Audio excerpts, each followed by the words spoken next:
Just good morning my dear students and learners. आज आपका ये विल बी और शैल बी फिनिश कर दूंगा मैं। ये पार्ट 2 बनेगा और ओके लेट्स स्टार्ट। तो ये हमारा टॉपिक है। अब जो मैंने कल समझाया था, अब बात आती है रूल्स की। ठीक है बेटा, कि रूल्स क्या हो, क्योंकि बिना रूल्स के हम सेंटेंस फॉर्मेशन नहीं कर सकते, सेंटेंस को नहीं बना सकते। ठीक है बेटा। तो रूल्स क्या हैं? रूल्स, आपके जो रूल्स हैं, ठीक है, वो क्या है? देखो, पहला जो होता है, मैं हमेशा कहता हूं, पहला सेंटेंस किस में बनेगा? सिंपल। पहला बनेगा सिंपल सेंटेंस। तो पहला रूल आपका बनेगा जो सिंपल वाला होगा, तो वो आपका रूल बन जाएगा। ये देखो, अब ये लिखने की जरूरत नहीं है। समझ रहे हो ना बच्चे? आपकी इतनी क्लासेस हो गई, अब ये लिखने की जरूरत नहीं है कि simple negative, simple interrogative, interrogative with WS family. अब तो जब डब्ल्यूएस फैमिली आएगी तो वो डब्ल्यूएस फैमिली वाला है। हेल्पिंग वर्ब बाहर आ गई तो वो सिंपल इंट्रोगेटिव है। बात समझ में आ गई? अब ये लिखने की जरूरत नहीं है। मेन 4 ही रूल होते हैं, 4 ही रूल होते हैं, लेकिन उनसे 2 और बन जाते हैं नॉट वाले। जब आप थोड़े परफेक्ट बन जाओगे, आपकी पकड़ बन जाएगी इंग्लिश पर, तो अब आप अपने आप 2 रूल बना लोगे और मैं खुद बता दूंगा। ठीक है, आई बात समझ में? मतलब ये नहीं। तो क्या सिंपल लिखूं मैं? बताओ, सिंपल लिखने की जरूरत है क्या? बताओ। पहला रूल आपका बना, चलो मैं लिख ही देता हूं। सिंपल सेंटेंस का जो रूल बनेगा, ठीक है,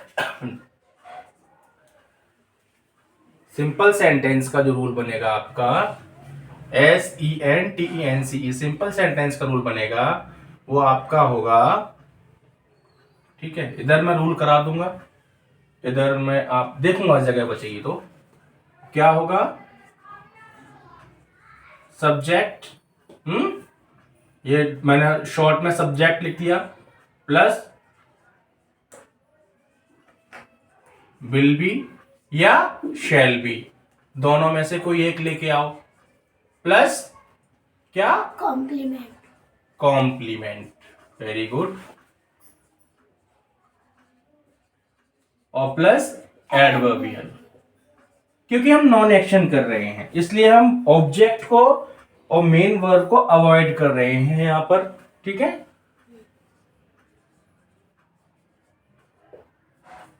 और ये फुल स्टॉप। फुल स्टॉप क्यों लगाया? क्योंकि सिंपल सेंटेंस है, इंटरोगेटिव नहीं है, राइट? दूसरा रूल आपका बनेगा नेगेटिव वाला। ठीक है,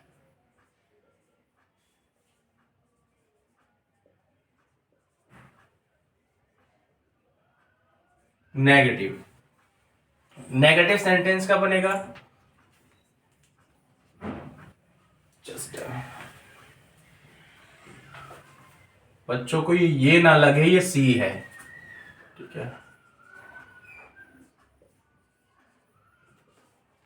ठीक है, नेगेटिव सेंटेंस का रूल क्या बनेगा? आप देख लो। ये आपका बन गया आपका सिंपल का, नहीं तो नेगेटिव पर कुछ नहीं है, इस पे ध्यान देना है, नेगेटिव वाले पर। हाँ बेटा, आपने कराया तो था सिंपल सेंटेंस वाला, पर आपने उसमें विद बी और शैल बी को हटा के वो क्या? देखो, विद बी को हटा के वेयर और वर लगा था। वॉज और वर पास्ट में होता है, रिवाइज नहीं किया आपने, खेलती रहो। नहीं, और नहीं बोला आपने उसकी तरह कराया ना, पर आप हाँ, उसी की तरह कराया है, पैटर्न वही चलेगा, वही पैटर्न है। हालांकि पैटर्न वही है, पर इनमें थोड़ा विद भी आ गया और उनमें was। Yes yes, you are right. वो पास्ट को रिप्रेजेंट करता है, बताता है, तो was were. Is am are आएगा तो प्रेजेंट। ओके, तो नेगेटिव में क्या, इस पे थोड़ा ध्यान देना, बच्चे यहां गलती कर देते हैं। सब्जेक्ट प्लस विल या शैल, ठीक है, फिर नॉट, उसके बाद बी है, ये याद रखना। ये बात इंपॉर्टेंट है, पॉइंट टू बी नोटेड। ये बात इंपॉर्टेंट है बेटा। नॉट आएगा हेल्पिंग वर्ब के बाद, मैंने पहले भी लिखवाया था, आपको लिखवाया था ना, नॉट हमेशा हेल्पिंग वर्ब के बाद आएगा। तो इसमें देखो ये विल और शैल हेल्पिंग वर्ब हैं, उसके बाद नॉट आ गया, ठीक है, फिर आएगा बी। सिंपल सेंटेंस में तो इनके साथ लगा हुआ है, सिंपल सेंटेंस है। लेकिन नेगेटिव में क्या है, नकारात्मक वाक्य जो होते हैं, नॉट वाले जो होते हैं, उसमें हेल्पिंग वर्ब के बाद नॉट आएगा, ठीक है। आप ये मत कर देना विल बी नॉट, नहीं, विल नॉट बी। आई बात समझ में, हेल्पिंग वर्ब के बाद आएगा, आप इतना याद रखो, ठीक है। उसके बाद वही कॉम्प्लीमेंट, एडवर्बियल, फिर एडवर्बियल, ठीक है बेटा, बस फुल स्टॉप। ये आपका दूसरा रूल हो गया। तीसरा रूल आपका जो होगा, ठीक है, तीसरा रूल आपका सिंपल इंट्रोगेटिव। सिंपल इंट्रोगेटिव मैंने लिखवाया था, क्या होते हैं, जो सेंटेंस क्या से शुरू होते हैं हिंदी में और इंग्लिश में, जिनकी पहचान ये होती है इसकी हेल्पिंग वर्ब बाहर होती है, ठीक है। स्टार्टिंग में हेल्पिंग वर्ब लिखी जाती है, राइट, सब्जेक्ट से पहले लिखी जाती है। तो सिंपल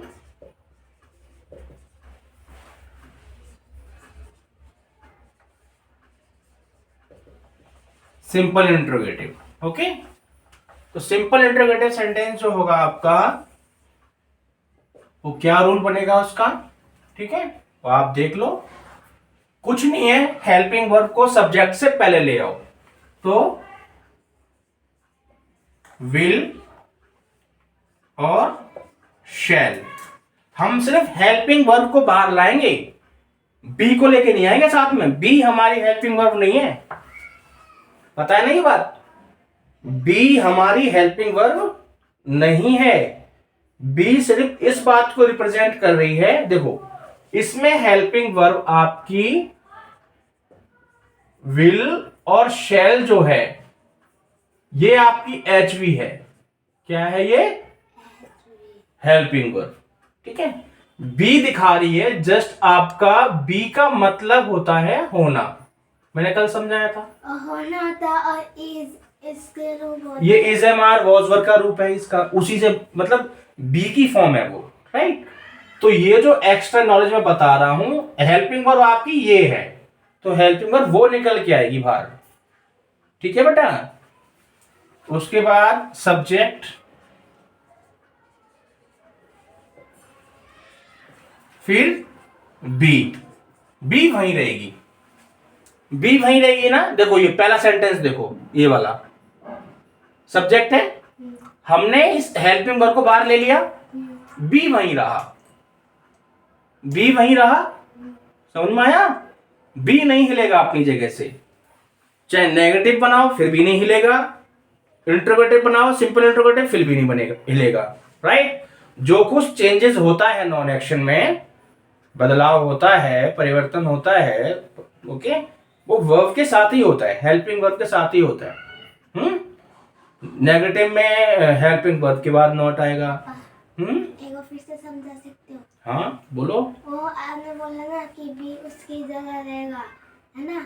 तो वो आपने बोला था कि पहला क्वेश्चन देखो, क्वेश्चन, हाँ क्वेश्चन, तो बी जैसे शैल बी है, तो वहीं बी है, वहीं वो है। देखो इसको ध्यान से देखो आप, देखो रूल हमेशा पहले से ही बनता है सारा, फर्स्ट से ही रूल बनेगा, इसको देखो ध्यान से। ये सब्जेक्ट है, ये विल बी शैल बी है, राइट।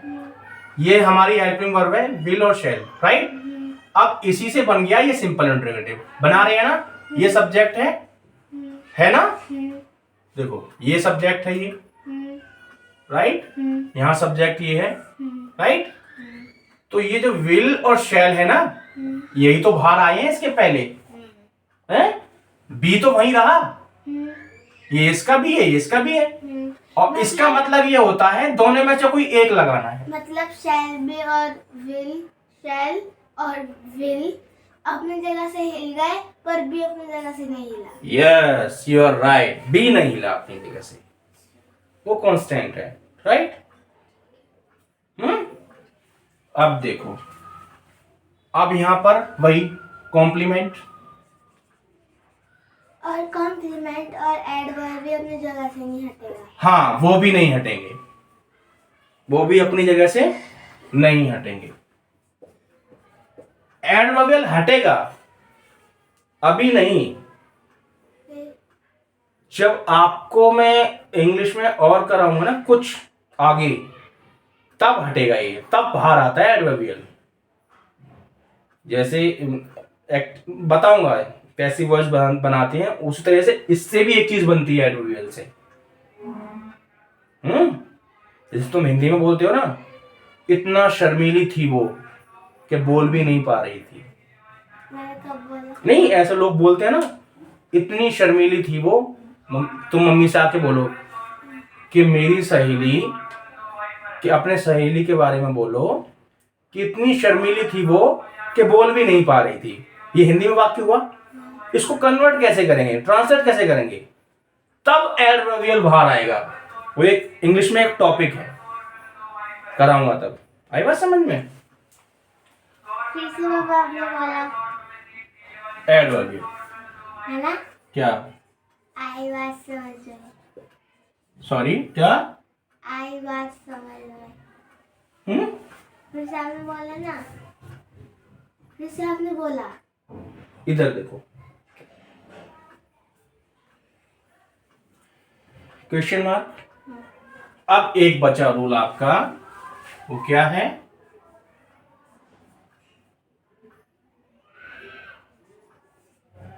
फोर्थ रूल आपका, इंट्रोगेटिव विद WH फैमिली।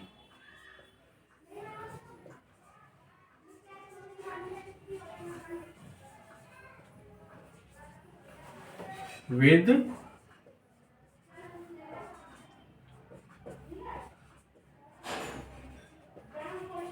सबसे पहले आएगी WH फैमिली। ओके, है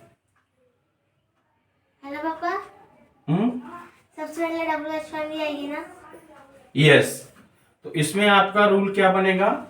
आएगी WH family. WH family, right. हाँ, उसके बाद आएगा विल शैल। फिर आपका विल शैल, है ना? यस। फिर विल या शैल, दोनों में से कोई एक लेके आओ, कोई एक लगेगा सब्जेक्ट के अकॉर्डिंग, राइट। उसके बाद सब्जेक्ट बी थोड़ी लेगा अपनी जगह से, राइट। फिर कॉम्प्लीमेंट, फिर एडवर्बियल, फिर एडवर्बियल,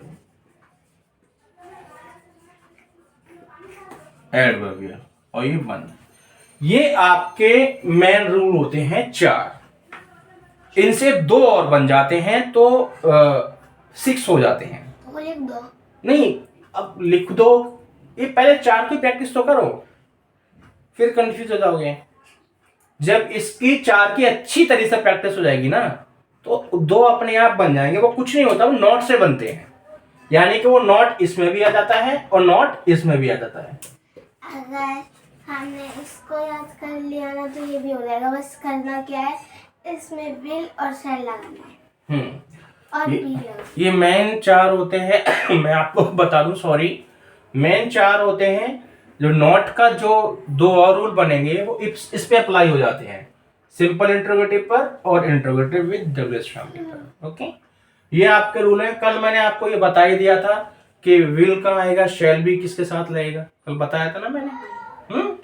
तो इस तरीके से ये रूल्स हैं। बाकी इट के साथ भी क्या आएगा, विल आएगा, करा दिया था ना मैंने।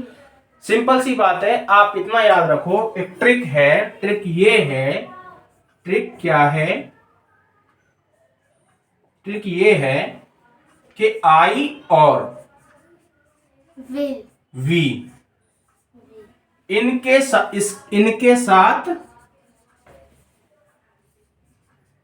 साथ क्या आएगा, शैल आता है, शैल भी आएगा, राइट। बाकी के साथ विल आएगा, बाकी सबके साथ। यस, सिंपल ट्रिक है। बाकी के साथ आई और वी के साथ शैल भी आएगा और बोल सकते हैं ना पापा, आई शैल बी। यस, पापा और एक बात बताओ और बोलो। जैसे ये वाला शैल होता है और एक और वाला शैल होता है, उनका डिफरेंस। रुक जाओ कौन, आई और वी के, आई और वी इनके, आई और वी, ठीक है, आई और वी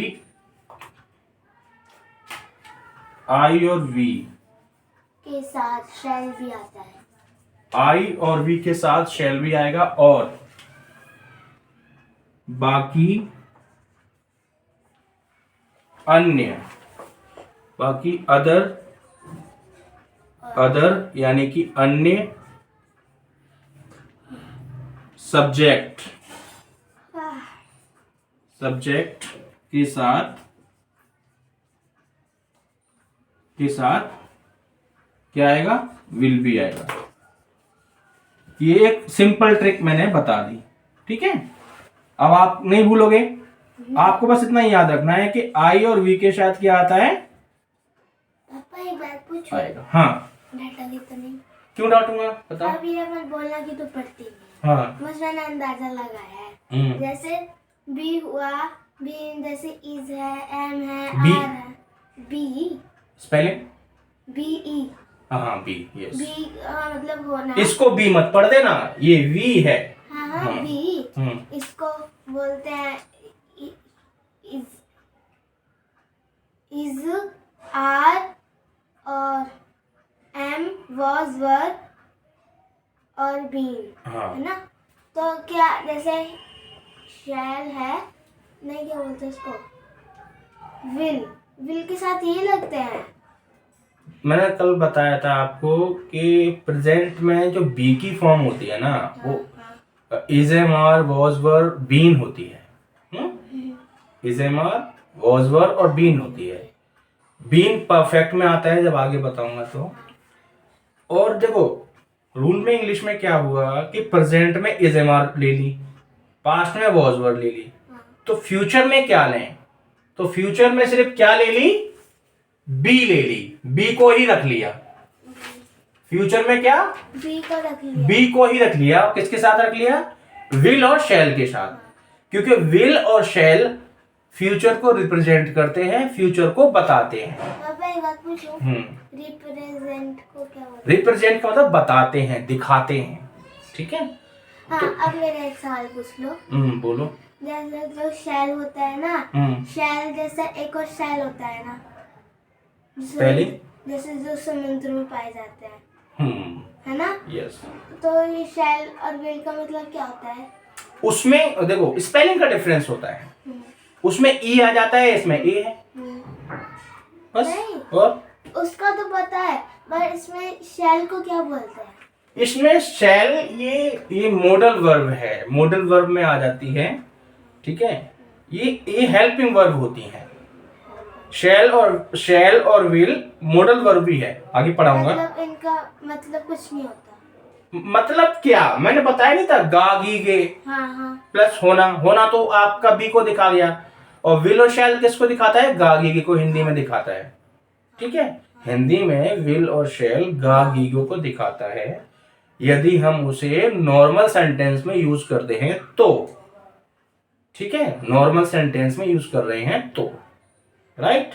जैसे आपने बोला था मैं कल वहां मिलूंगा, ये मिलना एक एक्शन हो गया। नहीं कल मैं वहां होऊंगा, हाँ आई विल बी देयर हाँ टुमारो। हाँ ओके, तो यहाँ पर मैंने आई के साथ विल लगा दिया, तो इसका मतलब ये हुआ कि मैं पक्का वहां होऊंगा। इसलिए मैंने तुम्हें कल बताया था ना हाँ कि आई के साथ ये चेंज पता है कब हो जाते हैं, आई के साथ विल कब लग जाता है, वो तब, ये मॉडल वर्ब है, मॉडल वर्ब में मैं आपको सिखाऊंगा, वो तब लग जाता है जब हम डिटर्मिनेशन यानी दृढ़ इच्छा शक्ति दिखा देते हैं, या ऑर्डर हो जाता है, ऑर्डर कोई दे रहा हो, या फिर अथॉरिटी हो, अधिकार हो, ठीक है। इसमें क्या हो जाता है, वो चेंज हो जाते हैं। आई के साथ हम विल लगा सकते हैं, वी के साथ भी विल लगा सकते हैं। मतलब जैसे आई के साथ हम विल तो कई लोग कम बोलते हैं, शैल ज्यादा बोलते हैं। शैल का यूज अब खत्म हो गया बेटा, विल ही बोलते हैं सब। शैल का यूज अब बहुत कम बोलते हैं, लेकिन मेरी ड्यूटी है, मेरा फर्ज है ये बताने का, तुम्हें टीच करने का, ठीक है। अगर तुम बोल दोगे तो गलत नहीं है, ठीक है। आई बात समझ में? हाँ जैसे आपने बोला था आई शैल बी देयर टुमारो, हाँ, तो तो इसका आई शैल बी देयर टुमारो का मतलब ये है कि पक्का नहीं है, मैंने बोल दिया आपसे कि मैं कल वहां पे होऊंगा, और विल को जब ले लेते हैं तो पक्का पक्का है, पक्का तो पक्का है। जैसे बोलते हैं ना आई विल किल यू, हाँ ये एक एक्शन वर्ब है, जब मैं कराऊंगा फ्यूचर में, मैं तुझे मार दूंगा जान से, आई विल किल यू। तो इसका मतलब ये हुआ कि वो पक्का बोल रहा है ये, ठीक है। और अगर शैल का यूज होगा तो जस्ट ऐसे ही नॉर्मल बोला उसने, राइट, मतलब मजाक में। मजाक में या जैसे भी गुस्से में। बट मैं आपको ये बताऊं बेटा, ये कुछ रूल्स हैं रिटर्न में जब हम लिखते हैं, न्यूज़पेपर आता है हमारे घर पे इंग्लिश में, वो सब लिखित में तो होता है ना, सब लिखित में ही होता है, रिटर्न में होता है, ऑरल भी होती है। लैंग्वेज दो तरीके से बोली जाती है, एक ऑरल और एक रिटर्न, राइट। तो ये सारा कुछ आप सीखोगे, ठीक है। पापा ऐसा भी कोई इंसान होता है कि उसको सारी भाषा आती हो? नहीं, ऐसा कोई नहीं है। जैसे मैं बताऊं क्यों? क्योंकि ना इंग्लिश में एक चैप्टर है कि ना एक पंडित होता है, तो वो अब एक महल में जाता है, राजा से बोलता है। हाँ, मैंने सुना, देखा है वो चैप्टर, सुना है। लेकिन बेटा ऐसा नहीं है, कभी पहले ये कहानियां जो होती हैं, रियलिटी होती है या क्या होती है, कहानियां तो बन जाती हैं, लेकिन रियलिटी में ऐसा नहीं है कि जिसको सारी लैंग्वेज आती हो किसी को, राइट। जहाँ तक मेरी नॉलेज है ऐसा कोई नहीं है। हाँ, कंप्यूटर है, एआई को सब कुछ आता है, आर्टिफिशियल इंटेलिजेंस को, ठीक है। तो बाकी ओके, ये आपकी क्लास है, रूल्स ये नोट डाउन कर लेना, और इनमें कुछ भी समझ में नहीं आए तो आप पूछ लेना, राइट। और my dear students, short information for you. I was thinking that it will be your second part, but today, as you are watching right now, this is just a rule I taught, okay, and for practice, how to apply rules, how to apply these rules, and how to translate. We will practice tomorrow, and by using these rules, okay. So keep watching and keep making notes. Happy learning. Have a nice day. Bye bye. See you.